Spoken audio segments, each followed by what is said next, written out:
Ukrainian drones strand a Russian assault group. Then Ukrainian Marines finish it off.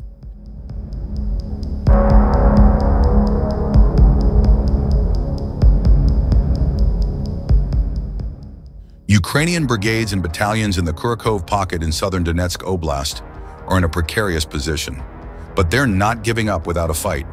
One of Russia's top objectives in Ukraine right now is to eliminate the 9-mile-deep Ukrainian-held salient between Andriivka in the west and Dolnya in the east.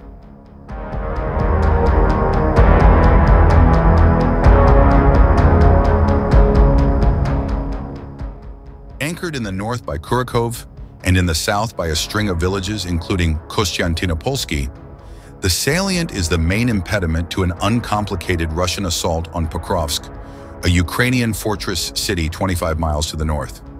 As long as the Ukrainians control the Kurakhove pocket, they can threaten the flanks of the Russian 90th Guards Tank Division as it marches on Pokrovsk.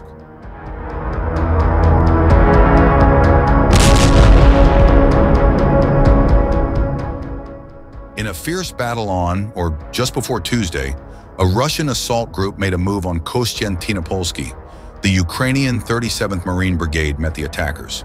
The Russian group, riding in at least 5 armored vehicles, was under drone surveillance the entire time as it rolled along a country road toward Kostyantynopolske.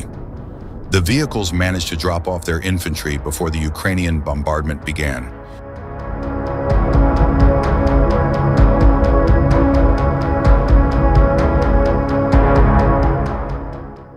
Drones swooped down, artillery burst among the vehicles.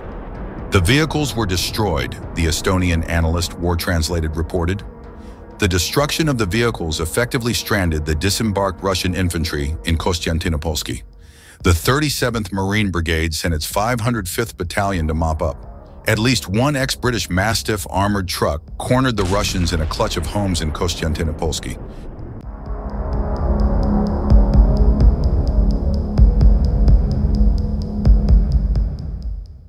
The Mastiff's gunner opened fire with a .50 caliber machine gun, shredding the Russians' shelter.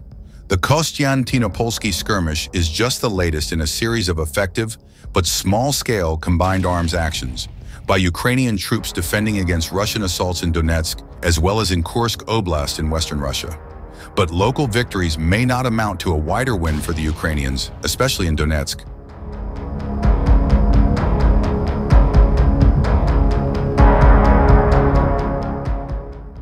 Russian forces have continued to use frontal mechanized and dismounted infantry assaults to advance slowly but gradually into eastern and central Kurakhove and south of Kurakhove into Dolnya, which supports larger Russian efforts to eliminate the remaining Ukrainian pocket, ISW observed. With each yard they advance across the pocket, the Russians come closer to closing the pocket and cutting off thousands of troops Ukraine can't afford to lose.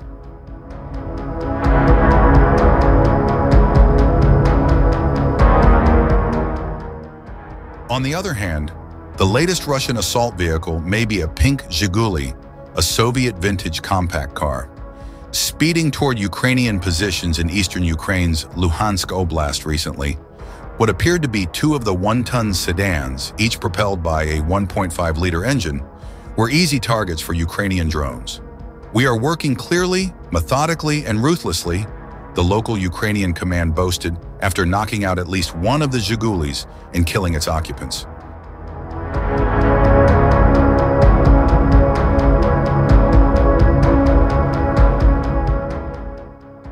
The car assault was just the latest in a series of them.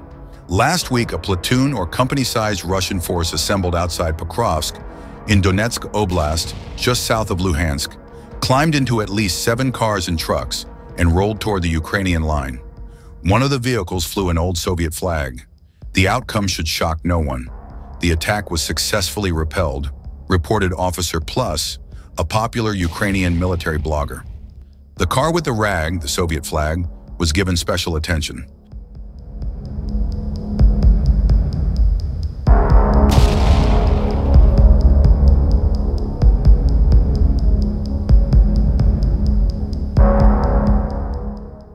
But the Russians attack so often along so many axes against undermanned Ukrainian positions that some of the assaults are bound to get across the mine-infested, artillery-blasted, drone-patrolled no man's land.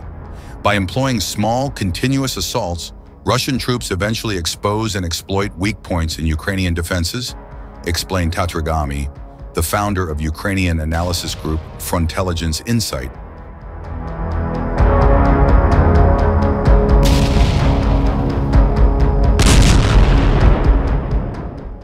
More and more of these assaults involve cars, trucks, and vans.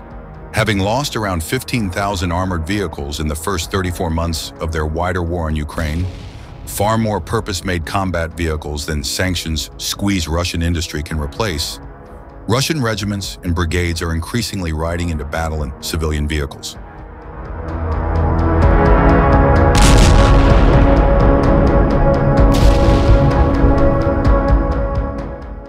Russian commanders knew the vehicle shortage was coming. This fall, some regional commands began hoarding cars, trucks, and vans, saving them for a truly critical case, according to two majors, a popular Russian military blog. The critical case has apparently come for the regiments in Luhansk. Russian forces occupy most of the Oblast and are determined to capture the rest in the coming months.